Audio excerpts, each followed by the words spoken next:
That morning, at 8, my phone buzzed. It was a text from my sister, a single line that shattered 15 years of quiet in our family. "I'm leaving my job. You'll support us while I find my way." No hello, no apology, just a simple demand. I wiped my hands on a towel, looked at the screen, and typed out 4 words I had never used with her before. "That's not my problem." Then I opened my laptop and signed the international contract that had been sitting in my email.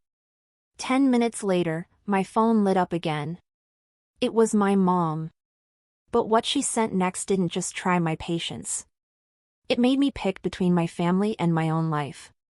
Before we get started, hit that like button and let me know in the comments, have you ever been the reliable one who finally had to stop? People say family keeps you rooted, but they never talk about how the ground can feel like it's crushing you when you're the one holding everything together. I was always that person. My name is Anna, 31 years old, a project manager. I was like a living, breathing calculator. My parents called me the steady one. What they really meant was the one who could never refuse. From the outside, our family dinners looked perfect. A hot meal in the oven, the game on in the living room, candlelight shining on pictures of trips that my credit card made possible. But under the surface, everything was a transaction. My time, my money, my ability to cope. Mom would hand me the bread basket and say, "You know, your sister's artistic soul just needs a helping hand right now." Which meant that Lily's newest failed project had another bill coming due. Dad would nod from behind his newspaper. "Anna will get it," he'd say, like it was a rule written in stone. And Lily, with her perfectly messy hair and a voice like honey, would smile like she had just won another prize. I would just sit there, trying to ignore the numbers adding up in my head. The rent I quietly paid, the insurance I covered, the vet bills for her cat I'd never even seen. My phone was filled with reminders titled family expenses, a list that used to make me feel important. It meant I was helpful, I was reliable, I was the glue. But recently, that glue started to feel more like a chain. Mom likes to say that in a family, things balance out in the long run. She never noticed that the balancing meant I was the one always giving more every time someone else stumbled. I told myself it was just for a little while, that Lily would finally get herself together, but she never did. And I was always the safety net. Even my boyfriend, Ben, who is the most patient and kind man, had started to see it. "You know they don't love you because you solve all their problems, right?" he said once. "They love you because it's easy." I laughed it off then, but his words stayed with me, quiet and sharp. The last Sunday dinner I went to, I remember Lily floating in 20 minutes late, wearing an outfit that cost more than my grocery bill for the week. Mom hugged her like she'd just come home from some great battle. "You've had such a difficult week," she whispered. I poured the wine and tried not to listen. Later, when Mom leaned in close and said, "You're lucky, Anna. You don't need anyone to look after you," I smiled the way you do when you're swallowing something bitter. That night, I opened the Notes app on my phone and looked through the list of debts again. Every item was a small secret I'd never spoken out loud. The list kept going. Family phone plan, the electricity bill, car insurance, a security deposit for an apartment. It wasn't just about the money. It was proof of how far I would go to keep everything calm. I didn't know it then, but that calm was exactly what I was about to break, and in a way, finally find. It started small, the way these things always do. A late payment here, a "can you just help me out until next month" there. But by that autumn, every little favor had become a permanent arrangement. My family didn't even ask anymore, they just assumed. Then came the morning Lily announced she was quitting her job. She made it sound beautiful, like she was claiming her freedom. The environment was toxic, she said at dinner, pushing her food around her plate like a hero. "I'm focusing on my well-being." Mom put her hands together, her eyes glowing. "That's so courageous, honey." I just looked down at my own plate. When I'd taken one sick day last year, Mom told me I was overreacting. Lily's boyfriend, Mark, smiled from across the table. "She's creating a brand, something with real vision." Dad nodded, looking proud. "You have to have faith." I wanted to ask if Faith could pay the rent, but I kept quiet. After we ate, Mom pulled me into the kitchen. "Sweetie, Lily is having a tough time," she whispered, like it was a secret. "She just needs a little help to get started." You get that, don't you? I did get it. That help was going to be built with my money. That night, back in my own apartment, I sat in the dark with only the sound of the refrigerator for company. My notes app was open. Payments, bills, insurance, deposits. I scrolled through the numbers until they became a blur. It wasn't a list of numbers anymore. It was a picture of how tired I was. 2 weeks later, the text arrived, the one that changed everything. Between 8 and 12 in the morning. The light coming through the window was gentle and soft. My phone vibrated on the counter. "I'm leaving my job. You'll support us while I find my way." No hello, no shame, just a simple expectation. I stared at it for a long time, my toothbrush still in my mouth. For years, my first thought would have been to fix it, to send money, to make the trouble go away. But something inside me changed.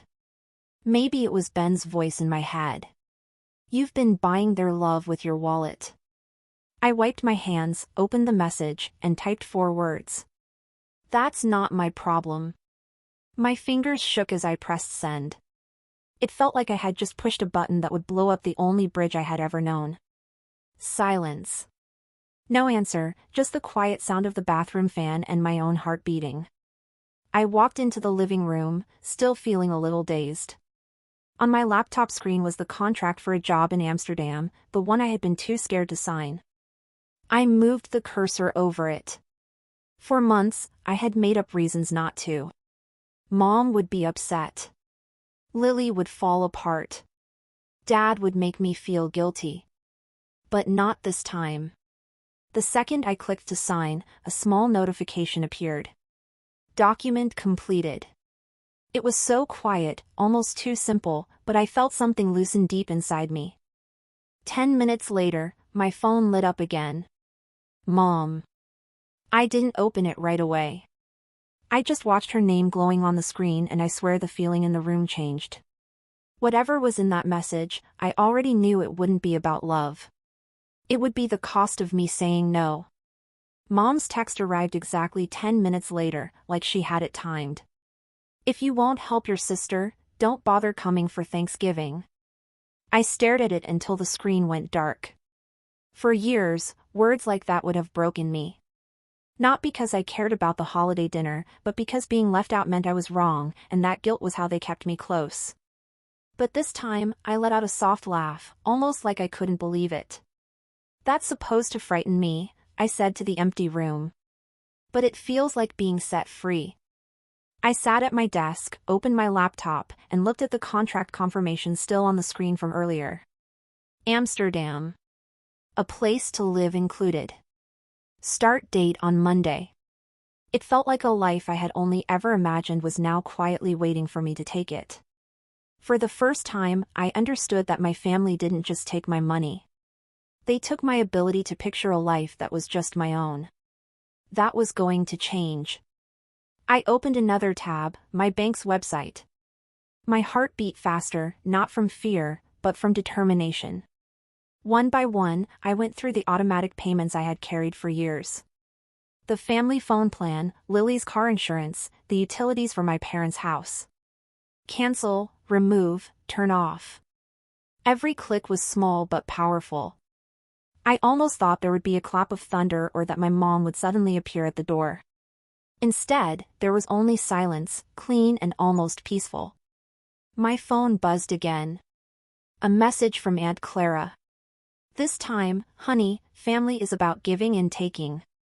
Maybe you can give a little more right now. God will reward you for it." Delete. Ben called that night. His voice was warm and solid.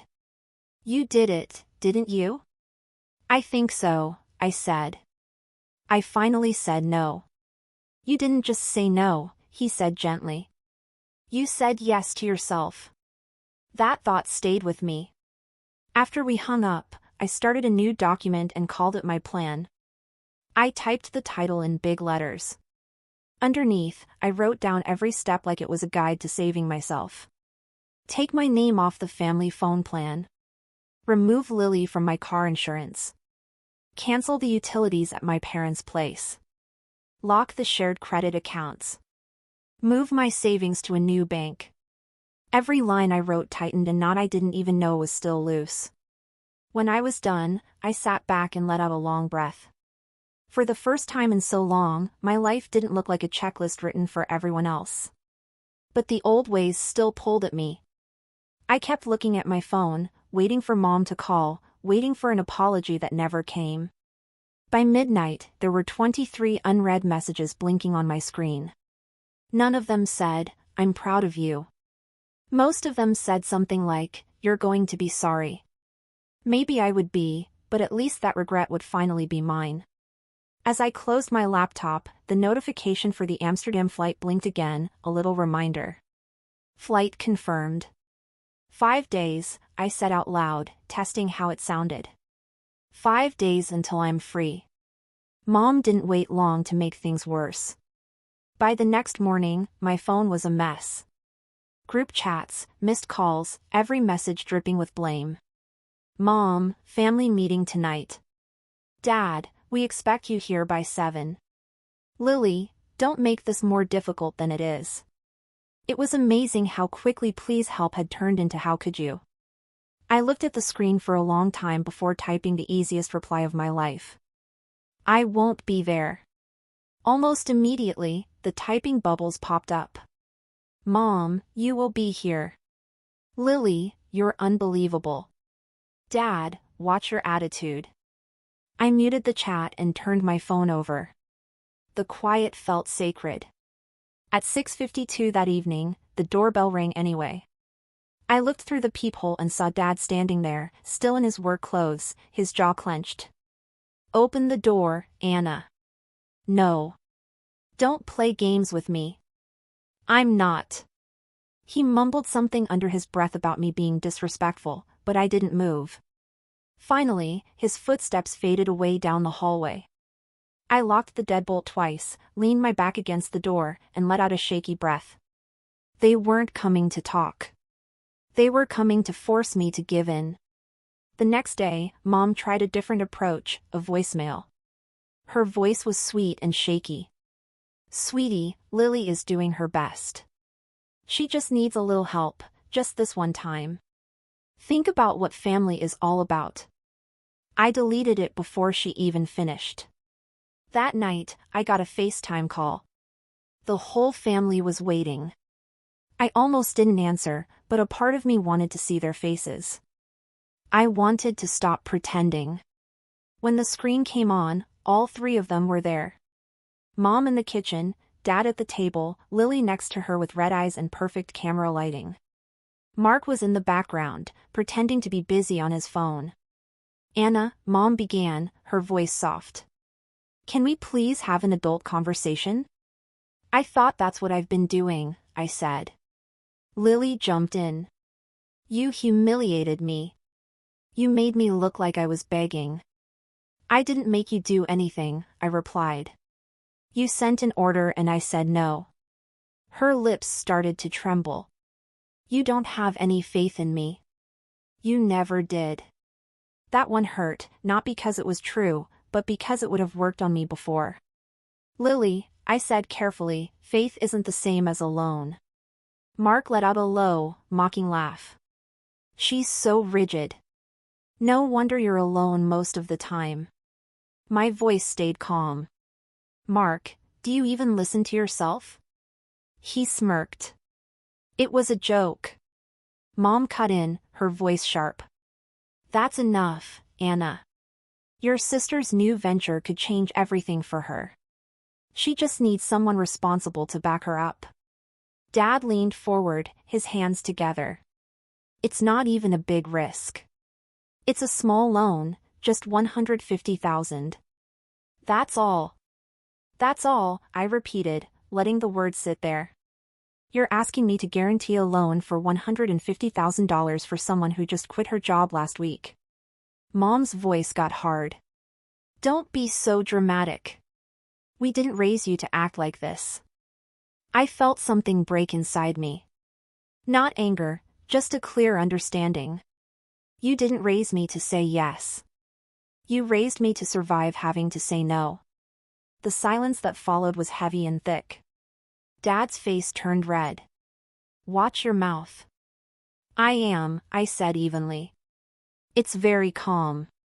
Mom's eyes got narrow. So that's it then. You're turning your back on your family. I'm turning my back on being your bank account, I said. Lily started to cry, her makeup starting to run. You're just punishing me for not being like you. I'm making a line you can't cross, I said. There's a difference. Mom slapped her hand on the table. You'll be sorry for this, Anna. I nodded once. Maybe, but I'll be sorry with my own money. I ended the call. A few seconds later, the group chat blew up. Long messages from Mom, warnings from Dad, heart emojis from Aunt Clara. One message from Lily, you broke this family. I didn't write back. I turned off all the alerts, opened my plan, and started marking things as done. Removed from phone plan, insurance disconnected, utilities cancelled, shared credit closed. Every finished item felt cleaner than the one before. By midnight, 43 missed calls were flashing on my screen. None were from Ben, he already knew. When the phone rang again, I finally picked it up.